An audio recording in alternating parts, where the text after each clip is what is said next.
about the... Are we gonna review Mega Man Zero? Yes. Mega Man Zero will be the last Mega Man franchise we'll ever review.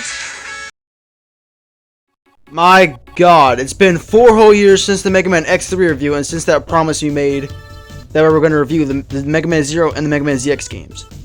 Well, it's time to do that long-awaited, faithful, awesome marathon.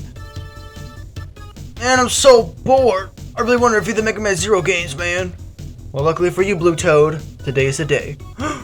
Mega Man Zero 1? Yes, Mega Man Zero 1. So wait, you're not gonna say that you're gonna knock me out and make me a review of a crappy game, right? No, luckily this time, that's not the case. Oh my god, we're actually gonna review the game? Yes, now get the cartridge. Alright, Buzz. Here's the game. Alright, let's go play in the Game Boy Advance. Hell yes, I can't believe we're gonna review Mega Man Zero. Get in there.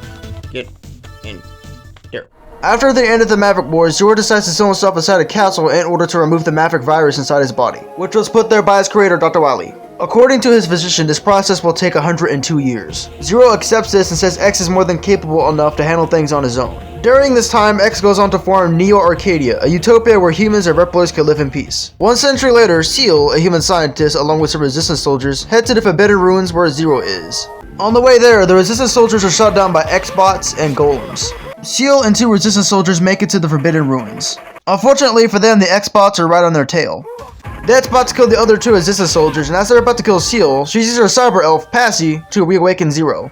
I'll explain what cyber elves are later in the video. Anyways, back to the story. Seal asks Zero to help her, and he does. After Zero helps her, Seal thanks him. As they're about to leave, a golem grabs Seal, and Zero rushes to save her. While Zero is trying to destroy the golem, a mysterious cyber elf appears and gives Zero his Z-Saber. After Zero destroys the golem, Zero and Seal use a trans server to get back to the resistance base. Afterwards, Seal informs Zero that X is retiring any Reploid he deems Maverick in order to sustain peace.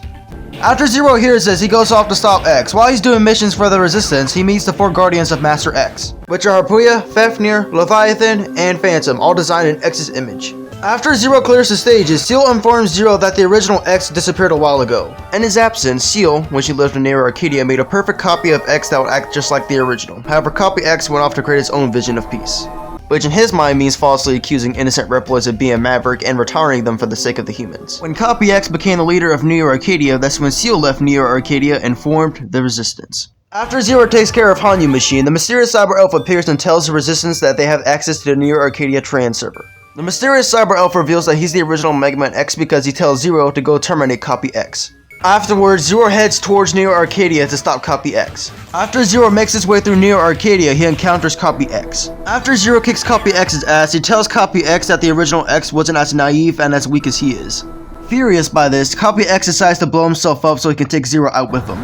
However, Zero manages to escape Neo Arcadia before the explosion can reach him. After Zero escapes Neo Arcadia, X tells Zero that he's been fighting Mavericks for almost 100 years. Eventually, X grew tired of fighting and tells Zero that he wants to rest in peace for a while. X disappears and leaves the Earth in Zero's hands. Zero agrees as he faces an army of X-bots. Overall, the story is pretty good and entertaining, however, it's filled with some flaws. 1. Some important information like Cyber Elf X telling Seal in the Resistance where Zero is and why Zero sent himself away isn't shown in the game itself. That information came from internet sources and Mega Man X6, the Zero part.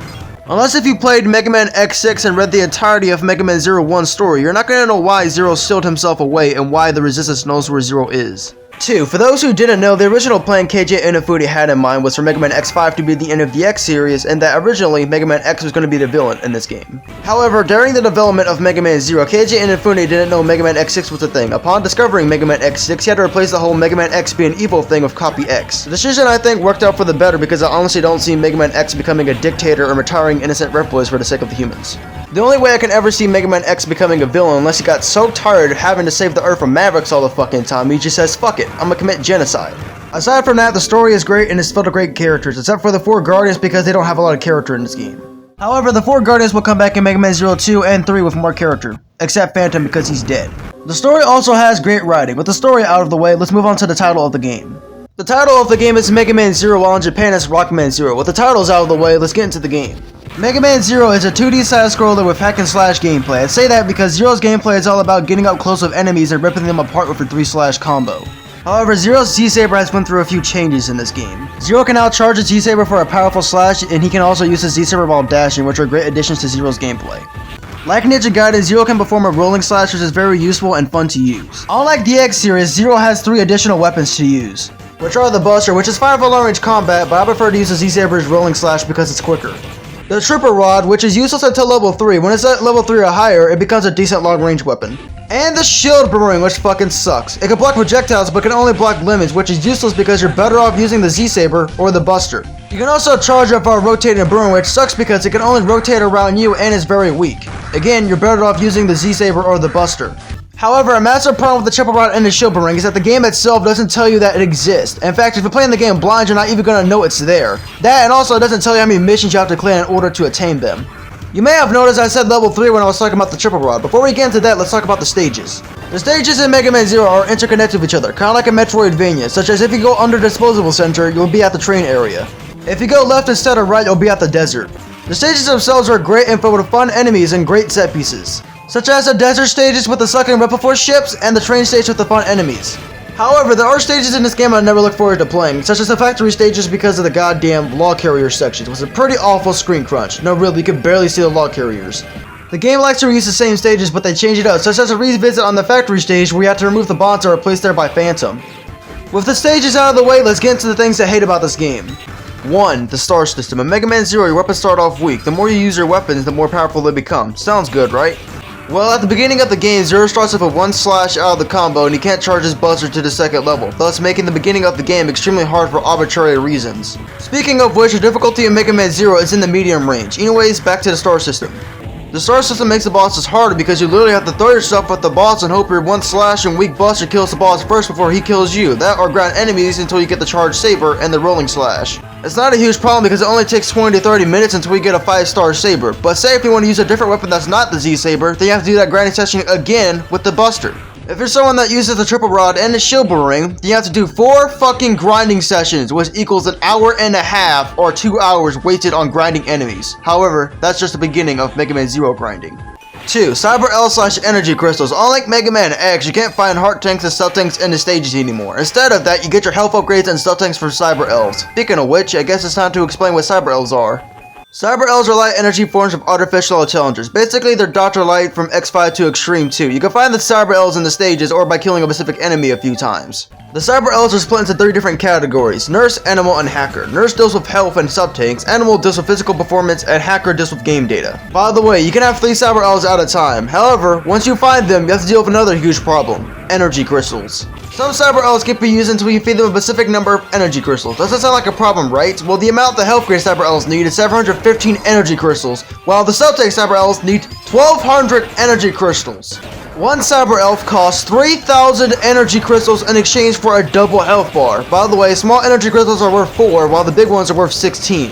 On a regular playthrough, I usually grind for 4 health upgrades and 1 sub-tank, which equals 3,450 energy crystals of grinding. By the way, grinding sessions take up half of my playtime on Mega Man Zero. By the way, when you use a sub-tank, it gives you the amount you need instead of draining the whole sub-tank.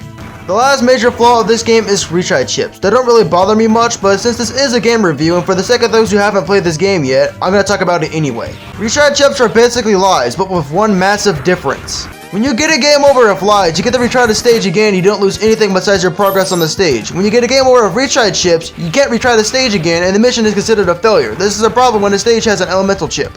Speaking of which, it's finally time to talk about the elemental chips and the bosses. The bosses in Mega Man Zero are fun and challenging. Some can be really easy, like Copy X's first form, where if you keep your distance from the boss and hit him, you'll never get hit. By the way, the bosses in the Zero series have 2 or 3 health bars. That's because they take a lot of damage with the elemental chips. The elemental chips of this game is equivalent to the rock, paper, scissors formula of Mega Man. You kill a boss, get their weapon, and use it on a boss that's weak to it. In the Zero series, the electric chip works on fire bosses, the fire chip works on ice bosses, and the ice chip works on electric bosses. As you notice throughout the video, the art style in the Zero series is different than the X series. The characters in the series look more slicker than the X series, and for some reason a lot of them have the same body type. By the way, X and Zero have been redesigned for this series, and I think the new designs look pretty good. Lastly, the soundtrack is fucking incredible. My favorites are The Ruins of the Lab, Theme of Zero, Resistance, Express UG, Crush, Neo Arcadia, and Fake X. Overall, Mega Man Zero is a good game with a great story, fun bosses, fun stages, and a great soundtrack. However, the large amounts of grinding drag it down by a few notches. The rating is a 6.5 out of 10. Next up in this marathon is one of my favorite video games of all time, Mega Man 02. Anyways, I hope you guys enjoyed the video. Anyways, peace out. Now with Mega Man 01 out of the way, we'll see you guys next time for one of our favorite games of all time, Mega Man 02. Anyways, peace out.